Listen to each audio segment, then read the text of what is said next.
Hi, and welcome to Terry Talks Movies. I've got a birthday haul this time around. My birthday is not for another 18 days, but Middle-Aged Geek Girl and I do present giving a little bit differently. We each decide how much money we want to spend, and then we tell the birthday person to spend that money, which I do. It takes me about 15 minutes to do it.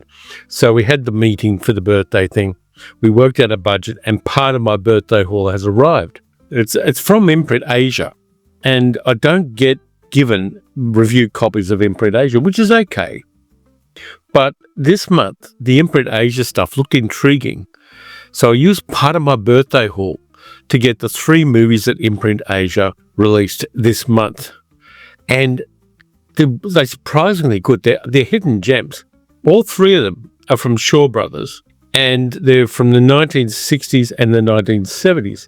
And none of them has had a Blu-ray release before. I knew bugger all about them. So I went in cold, because birthday hauls or anything can happen day. And so I thought I'd take a chance on them. And I'm quite happy with this part of the birthday haul. The 3 movies surprised me at how interesting they were. I have had some feedback about the channel saying that I do too much of a synopsis and not enough of a review. So I'm going to pull back on giving full synopses of the movies and just give you enough to put some bait in the water. The first one from 1976, this is the most recent of the movies. The other 2 are from 1966 and 1971. But this one was from 1976. A weird time in cinema across the world. I don't know what genre to put this in. I know it's fantasy, but it's got musical disco numbers in it. It's got battles with giant snakes. And I had a discussion about this one with my good friend Grant Watson, who knows infinitely more about Asian cinema than I do. And you can check out Grant's website at fictionmachine.com. He said, you'll enjoy the movie, but there are real snakes being killed in the movie as a part of the narrative of the movie. And indeed there are. So if you're not good with real animals being 86 as part of a movie, then use some caution here. But I enjoyed the movie, leaving apart that part, which of course happened all across the world in various parts of cinema. It's a weird and fun movie. It's called The Snake Prince, and there's the cover that we get from Imprint. It's got extras as well. It's 1080p high def. The picture quality on all 3 of these is magnificently good. Audio commentary by critic writer David West. Be Polite, a myriad of delights of The Snake Prince, an interview with film scholar Wayne Wong, an archival interview with Lee Merck, former editor of the Shaw Brothers Southern Screen magazine. So you get extras on each of these. There's the inner cover underneath the slipcover. And here's the synopsis we get on the back of the Blu-ray case. Attracted by the sensual rain dance performed by glorious tribeswomen of the nearby Miao village, 3 snake brothers set into motion a tale of romance, greed, insanity, envy, lust, murder, and tragedy, which is a legal film, I think. And indeed it does. Inside, you get the Snake Prince and the lovely villager he falls in love with and indeed marries, and she becomes pregnant with his children. And I'm not going to go further than that in the movie because it is a bit unusual, let's say. This movie is bafflingly weird. It starts out with musical sequences that look like they came from a cabaret at a Macau casino in 1976. There's song and dance numbers. All the villagers have got the same costumes on, and they're doing a rain dance, and it's just odd. And there are a number of dance sequences and song sequences in this movie using modern music. So you've got a little bit of waka chicka guitar music in the background. So it's got a little bit of a disco vibe on some of it. But it's wild and interesting, and you go, who's the audience for this film? It's crazy, and indeed it is crazy. Now, it was directed by Chen Lo, and it stars Lung Ti, who was a very famous at the time Hong Kong movie star. And a lot of the comments and a lot of the reviews that I've seen say that this is a low point in the career of Lung Ti. I don't know whether it is or not, but it's a weird enough movie to keep me engaged. It also stars Chen Chi Lin as Hei Jin, the beautiful woman that the Snake Prince falls in love with. And so when the Snake Prince marries Hei Jin, she has 2 sisters, and the 2 sisters decide to visit the family and instantly fall in lust with the Snake Prince as well. That doesn't end well for either of them. It's kind of like ugly stepsister territory if the ugly stepsisters weren't ugly. And there is some nudity in the film. And there's a scene of the marriage between the Snake Prince and He Jin being consummated while he is in the form of a giant snake. They're married. I don't see a problem with that. But it is a slightly unusual sequence. There is a body double for Chen Shi Lin in this. And there is a bunch of different nudity in the film of kind of mild 1970s style. It's hard to do justice to this movie in a review because it is just so wildly unusual and it defies genres. There are bits of it that are incredibly serious and dark. There's a battle between the villagers and the three giant snakes that the three brothers turn into. And the snakes are wonderful puppets.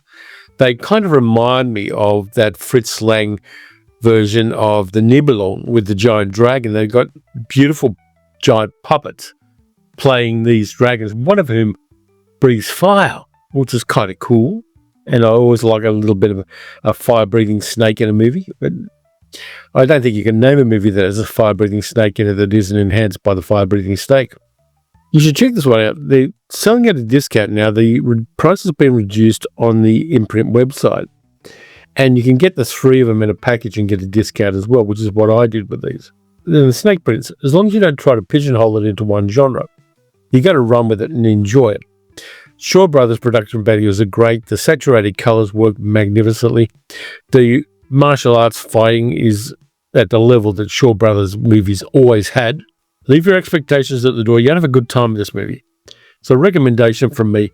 But the other two I found more interesting, even though this one is a recommendation. That then takes us to another adaptation of Journey to the West, one of the great works of Chinese literature, which was written in the 16th century, based on much older legends about the Monkey King, a Buddhist priest, and the weird companions that travel to the West so the Buddhist priest can get sutras from India and bring them back to China. It was based very, very loosely on a real character back in the 6th century AD. But we all know this legend anyway. It's been adapted a number of times. It's been adapted as animated films. It's been adapted as a TV series which was dubbed into English called Monkey.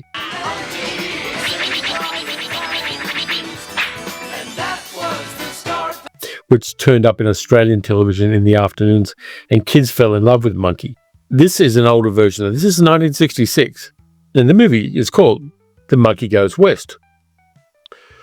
Beautiful 1960s action, and it was directed by Ho Menghua, and the cinematographer Su Chung-hung did a magnificent job. This movie looks fantastic. The special effects works great, with the exception of a little bit of rotoscope stuff that looks very ropey from a modern point of view, but you kind of allow for that.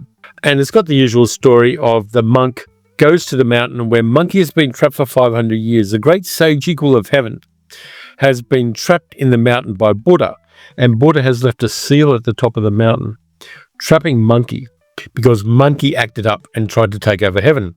The priest releases Monkey, and in order to control him, because he's a monkey, he's a random unit, Kuan Yin, the goddess of mercy, gives Monkey a headband, which the priest can control by reading prayers from a jade tablet that Kuan Yin gives to the priest. So if the priest reads the prayers off the tablet, Monkey gets a migraine headache. So the Monkey gets controlled by the priest, and the priest and Monkey travel towards the west. Now, Yu Hua, who plays Monkey King, is fantastic. His physicality is perfect for the Monkey King. He acts like a monkey, and he's got that mischievous thing. He scampers around. He's very physical. Really nice bit of acting. I love this one. The monk, by the way, is played by Fan Ho, and he does a good job of it as well. And then, of course, there are the other creatures. There's a river monster, which turns into a horse for the priest to ride. And there's Pigsy, a merchant who is lustful and greedy and gluttonous, who gets turned into a pig monster. And he's played by an actor called Peng Peng, who does some interestingly physical stuff. He has bigger breasts than most of the actresses I've seen in most movies.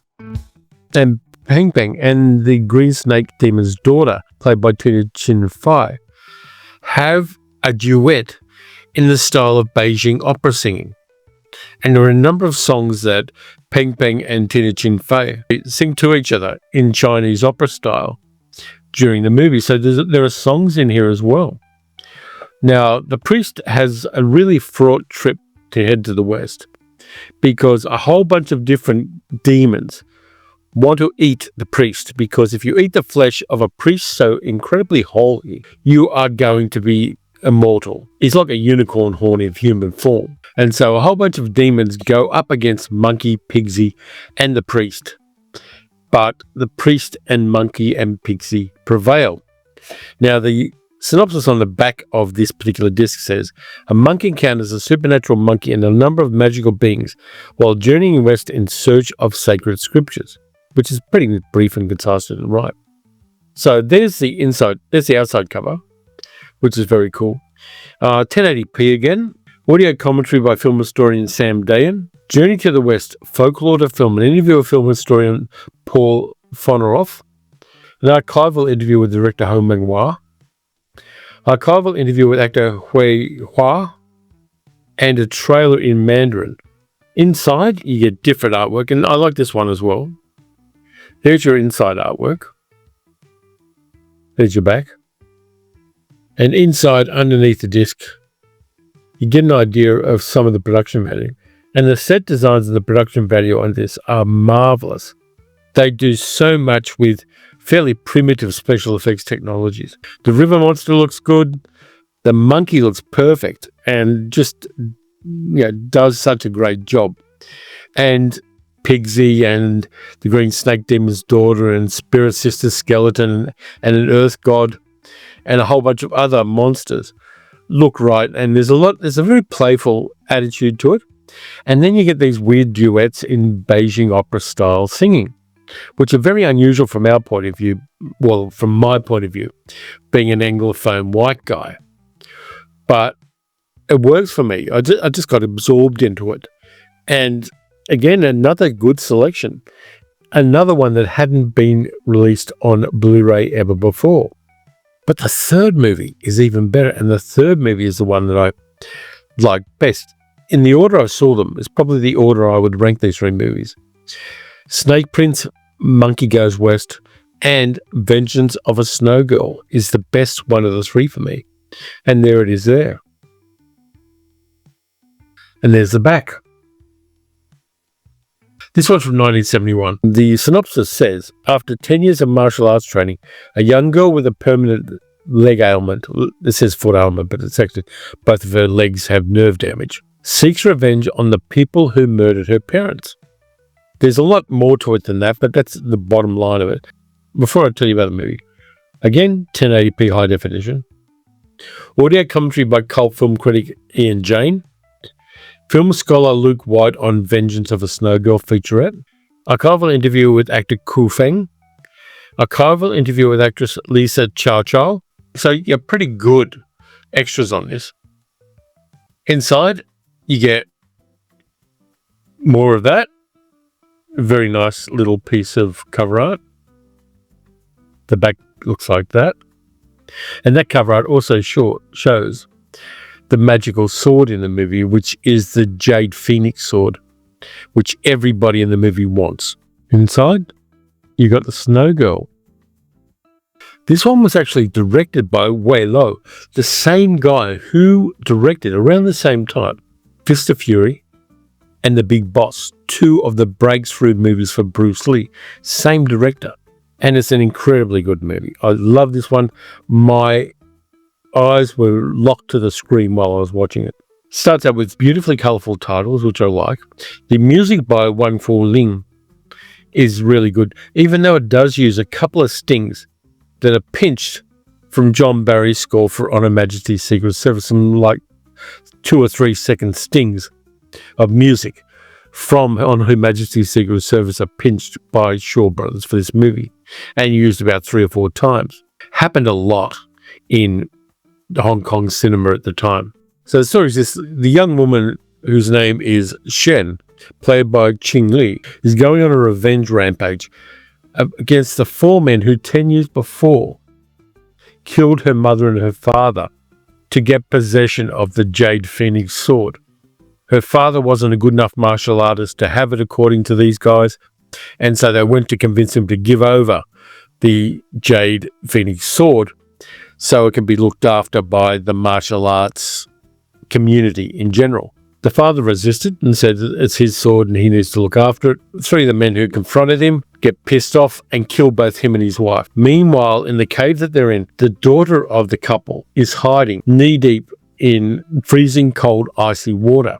And she hides from these men who look for her, and that causes some severe nerve damage in her legs. The 4th man who goes to confront them is more conciliatory. He tried to talk down the couple and talk down the other 3 guys and didn't take part in the murders. So the young girl grew up, she had some martial arts training from some hermits on a mountain, which we never see, but it doesn't really matter, and then goes on a revenge rampage. She kills one of the guys in a really good sequence where she's going up against the guy with his golden glove, which have hooks on them. And she's got the Jade Phoenix sword, which is hidden in the crutches she uses to get around. And there's a really interesting conceit where, as she hobbles around, the actress is obviously on some kind of a billy cart, which is being hauled around, so she seems to glide while she's using her crutches to move around. And that gives her a slightly supernatural aspect. But being a martial arts movie, she also flies a lot.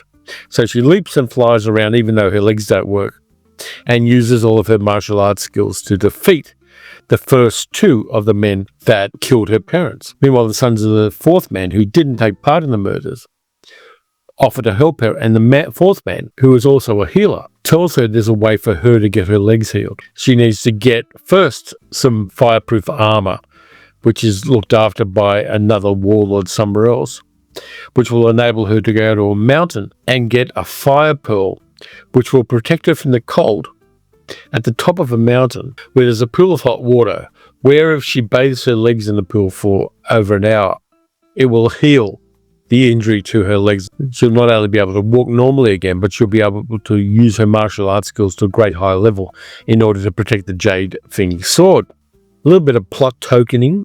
So she's got to do this, to do this, to do this to get away.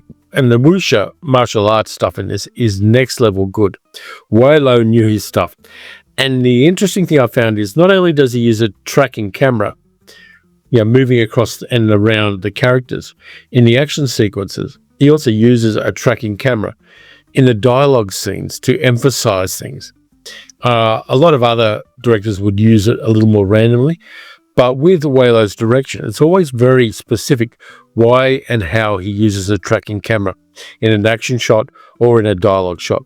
And it was interesting to watch that. Now, the colors in this are fantastically saturated and wonderful. The set designs are terrific. There are some location shooting, particularly for them climbing the snow-covered mountains, which was filmed in Japan. It looks terrific. And there's an interesting psychological arc for the main character played by Ching Li, who is totally bound to take revenge.